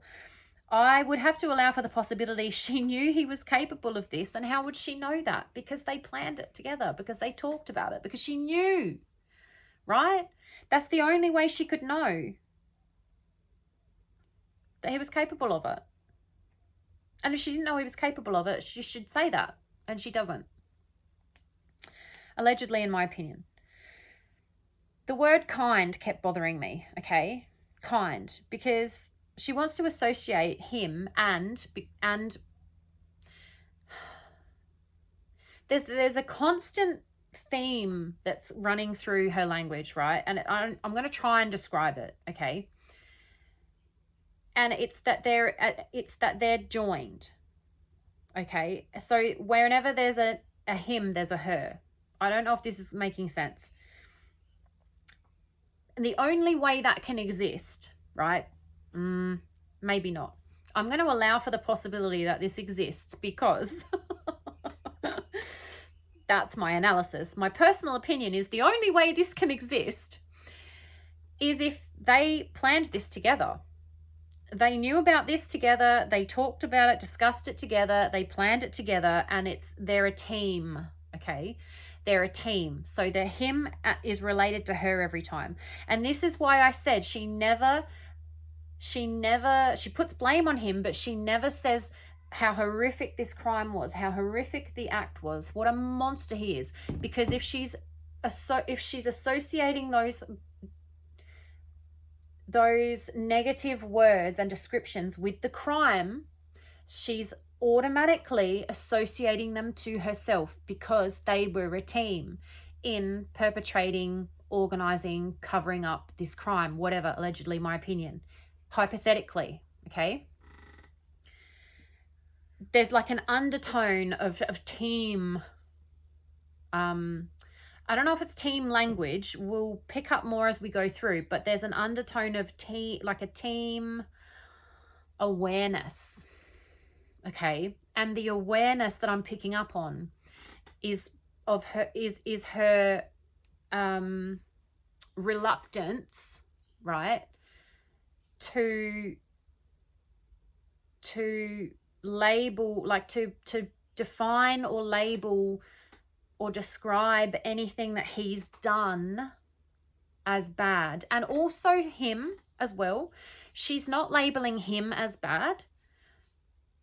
And I don't think she does the whole way through. Look, if when she does, we'll point it out. But she never, like, she's not happy to just go, he's a complete monster. I can't believe I had anything to do with, I can't believe I didn't know he was capable of this. How could I have not known that this man was a monster who was capable of these evil, evil things? She doesn't say that. She never says that. And I think it's because of a team awareness, that anything that is attached to him is automatically attached to her by association. Not because of the affair, because that would be very, very easy to distance from, right? To separate from. I had an affair with this man. He lied to me. I didn't know. We're going to look at Amber Fry's language to demonstrate that. It's because they're associated together with the crime. They're associated together with the crime, right? Not she's associated with him and he did the crime. They're associated together. So where he goes, I go type thing. In terms of, if I call him evil, I am therefore evil because I walked this path with him, right? It's an association. It's a team awareness. And that's why I think she doesn't label him badly and what he did badly because she should. Is that clear? Is that obvious? Okay. I think that's a huge point. I actually think that's a massive, massive finding in the language. I think we'll have to get to the end of the analysis before we can really thoroughly investigate that. And also, I don't know if it's going to be actually present in the language or the absence of the descriptions, you know, the expected descriptions of him and the seriousness and the evilness of the incident. If it's going to be indicated by the absence of that. Does that make sense? I don't know if it's going to be actually present in the language where we can point to it and go, here's an example, or just if the absence of the opposite is going to indicate it. Because so far, I think it's the absence of the opposite that's indicating it. It's not that it's present in the language, it's that the alternative is absent from the language. Does that make sense?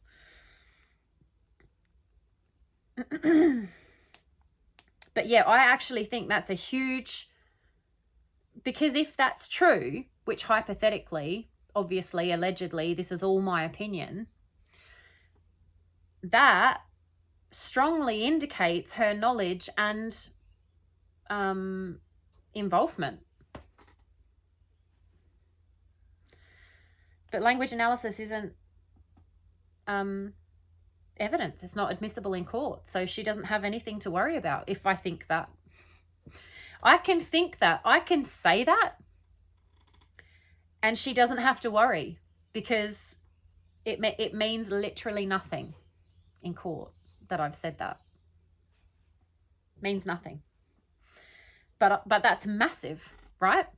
That is absolutely huge. In language analysis, that is a huge revelation. When I thought that, it was like mind-blowing. I thought, wow, this indicates her actual knowledge and involvement of the whole thing. Of the whole thing. And it literally means nothing. It means nothing in the court of law. So there you go. Congratulations, Nicole. I can think whatever I like. I can say whatever I like, and it doesn't affect you at all. So congratulations. So kind, because she wants to associate him and them, right? Because any time she mentions him, because of the team awareness, it silently in her mind, it associates her as well, okay, with whatever she's talking about because of the team awareness, okay? So soft, weak. I mentioned that before. I've listened to that over again. Now, because soft and weak makes kind sound like an insult, right? Not a compliment, not a positive description, right? And I couldn't figure out why it was bothering me so much, because kind is a positive. It's kind of well, I don't know if it's expected in this context. If you're just trying to describe that someone was, you know, nice and you didn't expect them to do something, you might say kind. But kind is probably not the right word, I would say. I don't know. That's personal opinion. So let's not worry about that. Kind implies nice, right? But it's more than nice. Kind is more than nice. Kind is a deeper description than just nice, right? Kind implies sort of emotional, empathetic. It implies depth. It implies maybe generosity and selflessness in a way that nice doesn't, okay? Please tell me if you agree or disagree, or if you want to add to that at all. I would be interested to know what you think of when you hear the word kind versus the word nice, okay?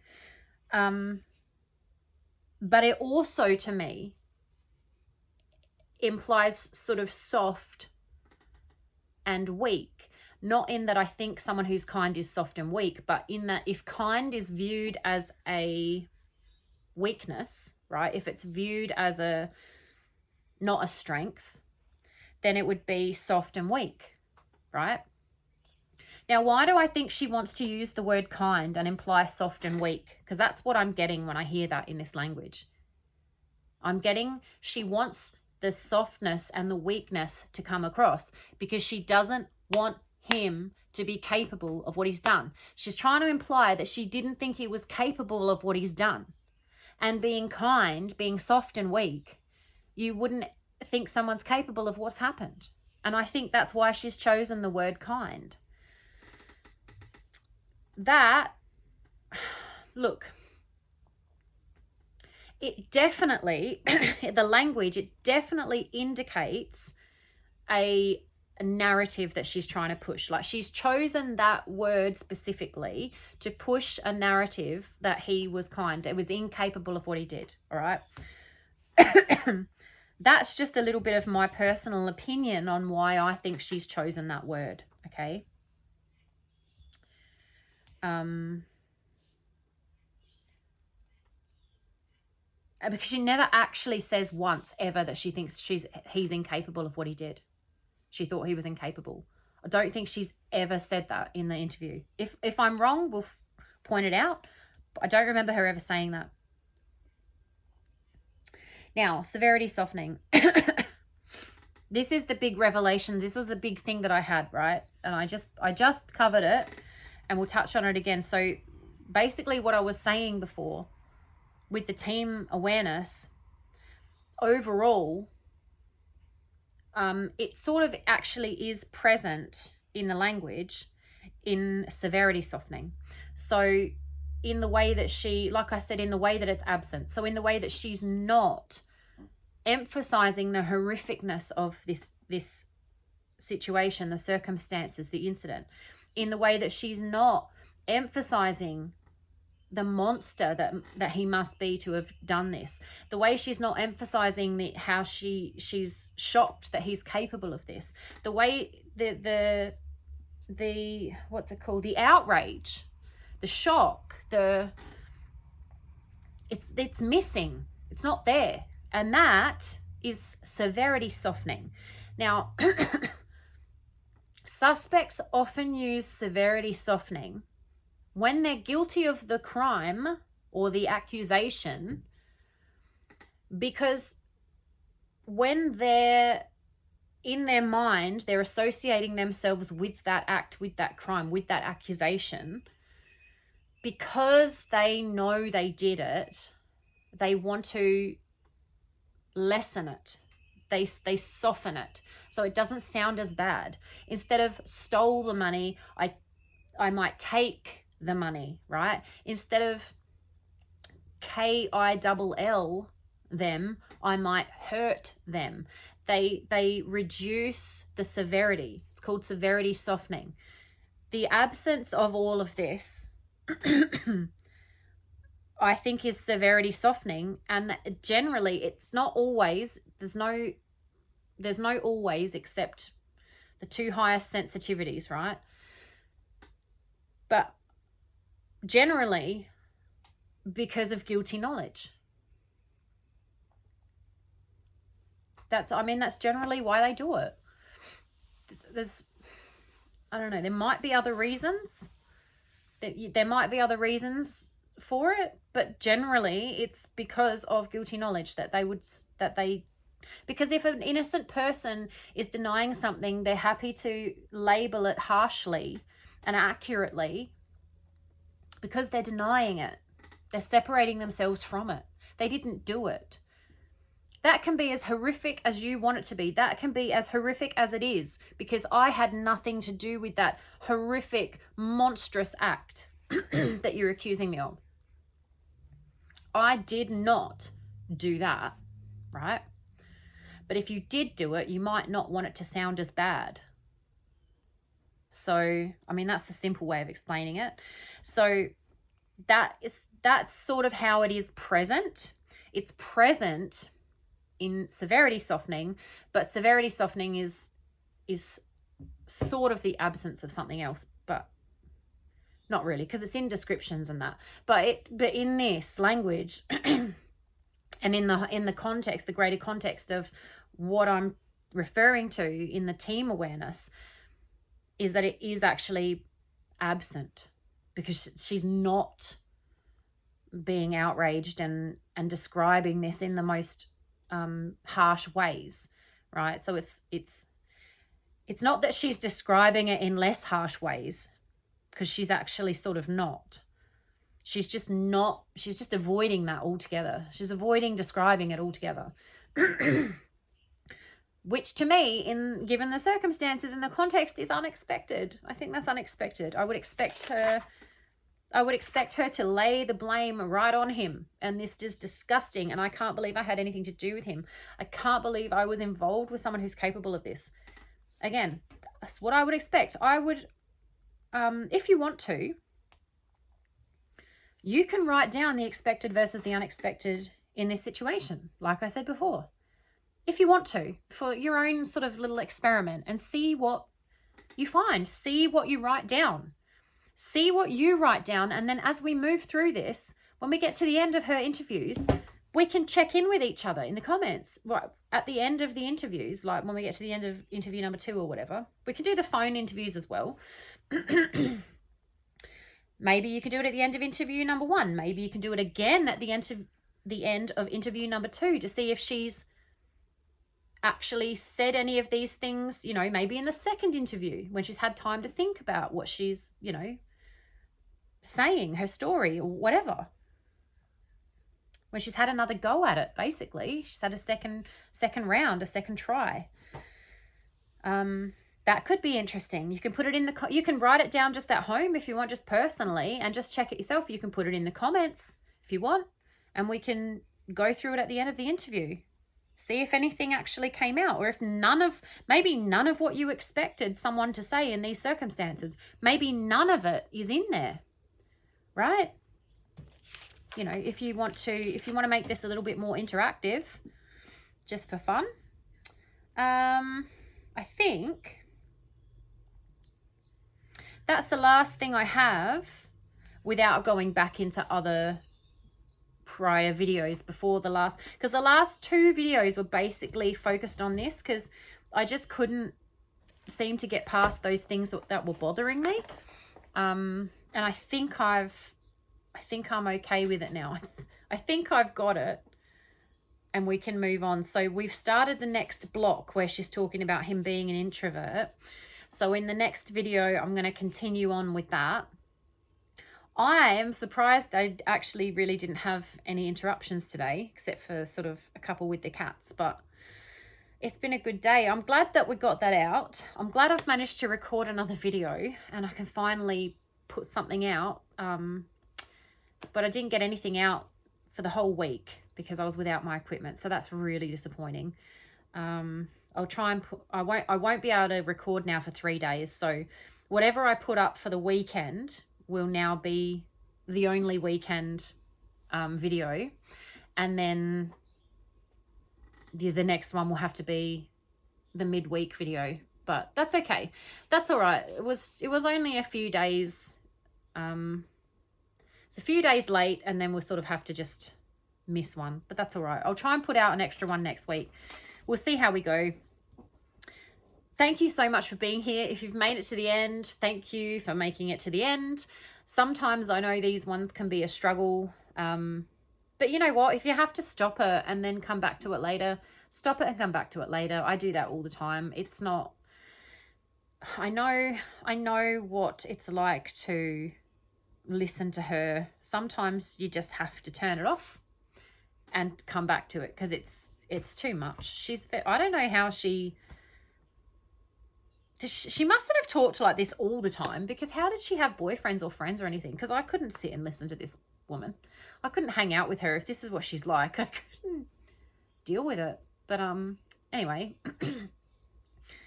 once again, thank you very much for your time. Your time is valuable, and I appreciate you spending it here with me.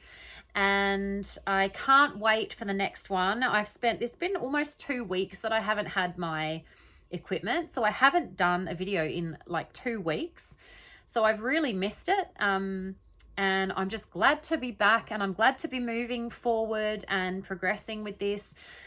I'm so excited, especially with that last bit that I just couldn't move on from. Now that I've figured it out, I wonder how bad it's going to get. I wonder how much we're actually going to get out of her language moving forward, because we're not that far into the interview, and we're not really into the parts of her language that are going into the incident and stuff that, you know, where a lot of the missing information or deception might be.